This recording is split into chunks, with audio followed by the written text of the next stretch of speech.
kondisi kami juga capek kan Bang, dari jam 11 pagi ditangkap, baru di BAP itu sekitar di atas pukul 9 dan baru selesai itu sekitar pukul 2 dini hari sehari setelahnya. Jadi kondisi kami lemah. Lalu di jam 5 sorenya sebenarnya kami juga mendapatkan intimidasi secara verbal dari beberapa oknum yang masuk ke ruang penyidik waktu itu. Itu juga kami Siapa aja sampaikan. tuh? Ya, yang intimidasi siapa aja? Sebut aja namanya. Banyak sekali Bang. Jadi pada Sebut hari aja itu, udah.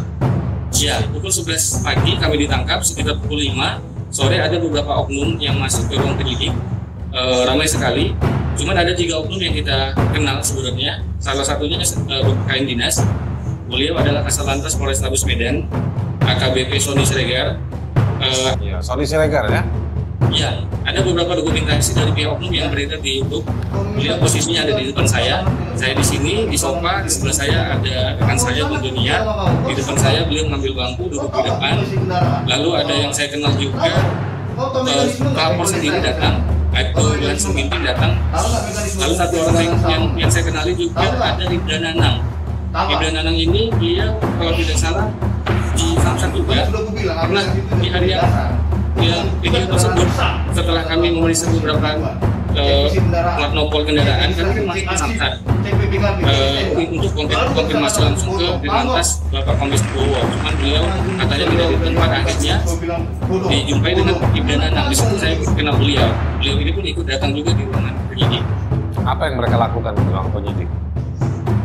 Banyak intimidasi secara verbal yang dilakukan oleh oknum ini.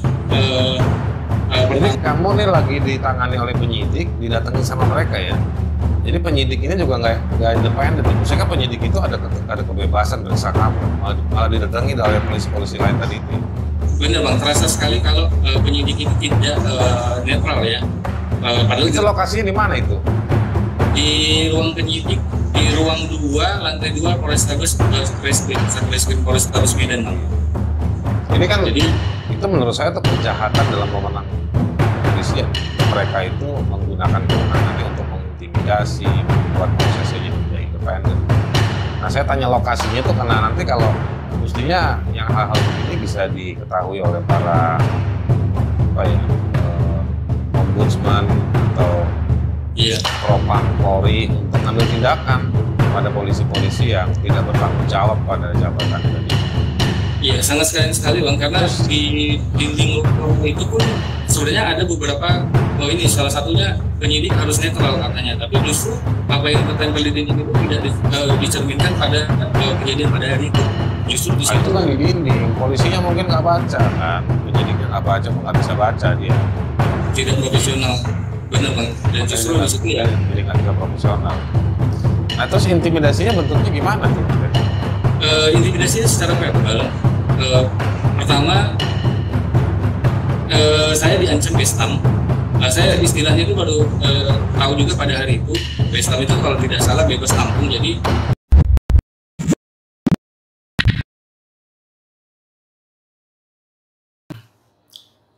nah, berikutnya untuk ancaman laporan polisi yang ketiga, saya dapat informasi terkait video di simpang Jalan Jainal Arifin Medan, Simpang Sun Plaza Medan, sehingga saya video tersebut sekitar tanggal, saya lupa kejadiannya, tapi sebelum kejadiannya itu sebelum video yang di Samsat Jalan Putri Hijau Medan. Nah, informasi yang kami dapat bahwa salah satu oknum yang ada di video tersebut melakukan pelaporan atas kami dengan tuduhan kemungkinan pasal yang sama, yaitu pasal pencemaran nama baik, karena dalam video tersebut ada menyebut dugaan pungli sebesar 200.000. Dugaan pungli ini sebenarnya berdasarkan informasi dari salah seorang pengendara yang ketika itu kami wawancara, baru diajak ke dalam salah satu pos di salah satu bank yang ada di situ. Sempat lama, perkiraan kami ada sekitar 30 menit. Lalu pada saat si pengendara ini keluar, kami sempat mewawancaranya, dan berdasarkan informasi si pengendara ini bahwa ada permintaan uang di dalam pos tersebut. sebesar 200.000. Sempat ada tawar-menawar berdasarkan cerita si pengendara ini, dia sempat tawar 100.000 tapi salah seorang oknum tidak bersedia atau tidak setuju. Akhirnya dibuatkan tilang dengan 5 pasal kalau tidak salah. Dan si pengendara ini sempat membacakan nama petugas yang ada di slip tilang tersebut. Nah, berdasarkan informasi ini tadi, saya bersama Bang Jo akhirnya kita konfirmasi ke 4 oknum Polantas yang sedang melakukan razia persis di tikungan jalan tersebut. Kita lalu konfirmasi ke salah seorang Polantas yang namanya disebutkan, teman-teman. Jadi sebenarnya tujuannya di situ adalah melakukan konfirmasi apakah benar informasi tersebut, karena pengendara tersebut mengatakan seperti itu. Nah, informasinya oknum itu melaporkan kami dengan dugaan pasal pencemaran nama baik. Jadi sampai hari ini kami baru dapat bocoran atau informasi terkait 3 LP yang diancamkan ke saya dari 6 LP.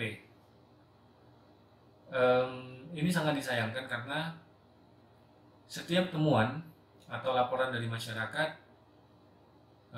kami selalu berkoordinasi ke Bapak Kapolda Sumatera Utara. Pada saat itu Bapak Kapolda yaitu Bapak Martuani Sormin ya.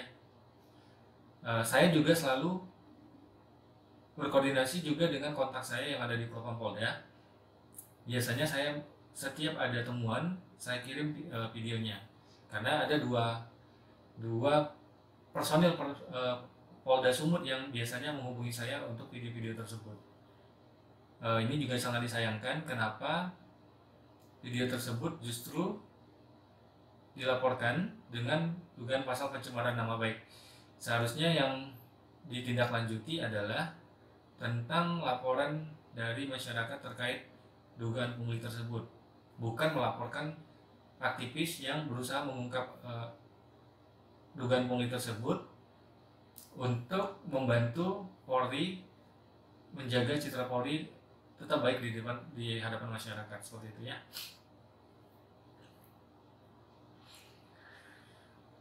Saya juga akan menampilkan cuplikan dari video tersebut, khusus di bagian yang kemungkinan diduga dilaporkan oleh oknum tersebut. Sedangkan bagian lainnya, jika teman-teman ingin melihat secara detail videonya, saya akan sertakan linknya pada deskripsi.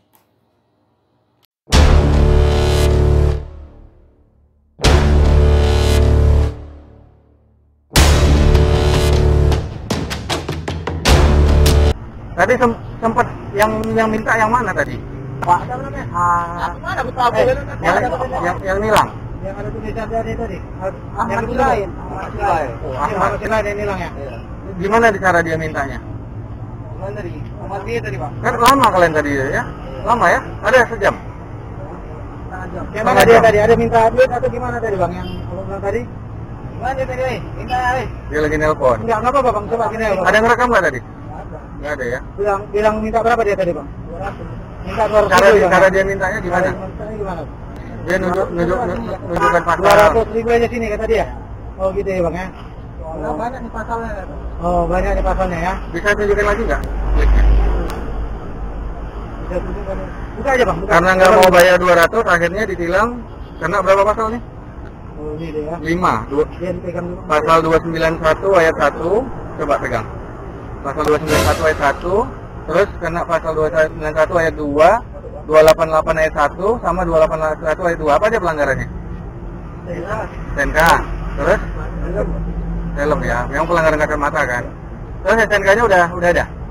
Di rumah STNK rumah. Tapi ada akhirnya motornya mana tadi? Udah di bawah. Jadi kita ya motornya.